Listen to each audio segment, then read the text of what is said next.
کار میکنن، پیشنهاد من است که بریزه اعلا نکنن. او برادر تو چه رقم سلفی هستی؟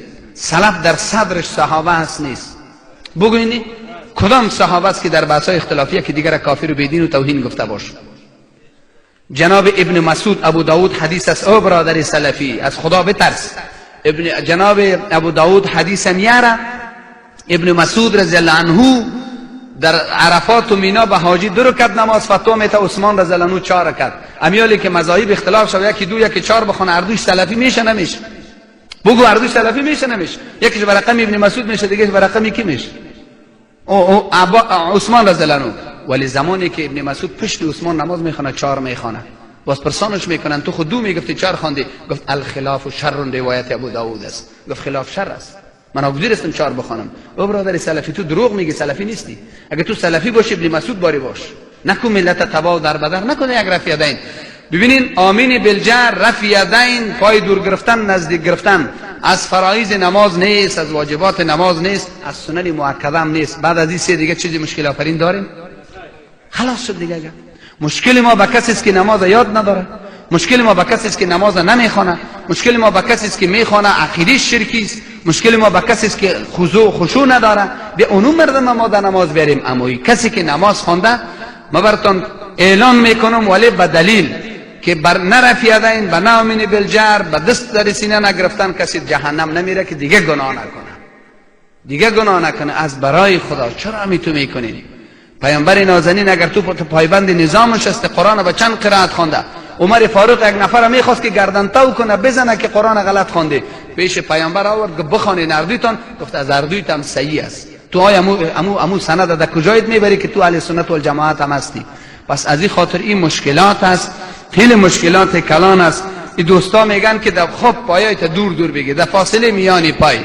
تحقیق من این از دوست عزیزم شان ورشا کشمیری را شاگردای یوسف بن نوری میگه و تحقیق عندی عدم التحدید، در فاصله میان 2 پای. گرچه شامی و کتابات 4 انگشت نوشته، اما فرض نگفته، واجب نگفته، سنت نگفته، مستحب گفته.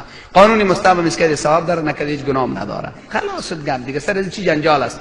ولی تحقیق تحدید نیست. یک آدم چاق است، یک آدم لاغر است، به انداز پایت بگی که تو کت پایت مصروف نشوی، با خشوع و خضوع نماز مشکل پیش نشود، تو به او مصروف نشوی. این نمی رقم قصیش است. خلاصه و برکس تو مرد چاق بیار چه رقم نزدیک میکنی پایش، اون لاغری بیچاره که میلرزه او رو چه رقم پایش رقمی دور میکنی، با خدا نفس چه میکش. در بخاری آمده کعاب به کعاب، یادت باش. هذا بین المناکب، پیامبر یک امر شمیس از آدرس صحابه که شتالین به شتالین، دیگه آدرس شمیس که شانه به شانه برابر باش. حال مثل شما 1-2 نفر عملی میکن. جوان عزیز تو بخیر، نیم جوانم تو بله بیا در میدان، یک جای بتی نیره، جای بتی جوان در میدان جای بتی داشت. استاد شو شانه تا در شانه ازی برابر شدی، ازی بلند است، شانه ازو پایین است. خیره چه رقم برابر کنیم؟ یا زیر پای ازو خشت بمانیم یا زیر پای زیر بکنیم. یک کار خوب بکنیم، قدمایتان برابر کنیم، شتالینگتان چه رقم برابر میکنی؟ این پای ازی خدا راز هستی، این خوب چه خرابی میشنین. پس ببینین این خود یک مثالش است. قامت انسان ها به مراحل متفاوت است. ما نمیتونیم که قامت ها را میتر کنیم، هر کس مطابق قامت در صف اول دوم سیم تنظیم بندی کنیم. چی کار بکنیم که شانه ما به شانه برابر شود و شتالینگ ما به شتالینگ؟ هیچ امکان نداره تا که زیر پای یک شانه کنی و زیر پای دیگهش خشت نمانی. به ایمان بگو داره؟ خیلی چی مراد پیامبر علیه السلام؟ مرادش اتصال صفوف است، بس خلاص. مراد چی است بگو؟ شاید به تو بگو که از کجا میگی که اتصال صفوف است؟ از بلندی ابوبکر است، پستی علی میگم. از بلند بودن قواری یک صحابه است، پستی دیگهش میگم. چون در عصر پیامبرم نیست صحابه متفاوت الاقدام قامت بودن، فلهذا اتصال مراد است. و در دیگه جایش میگه سد الخلل، و دیگه تعبیر میگه فاصله را گم کو. دیگه جمع تراسو، دیگه جمع با هم متصل باشین. یک حدیث دیگه حدیث تفسیر میکنه، دقیقاً مراد است که خلا در میان 2 صف نباشه، خلا در میان صف نباشه، تنظیم شود صف راست شود.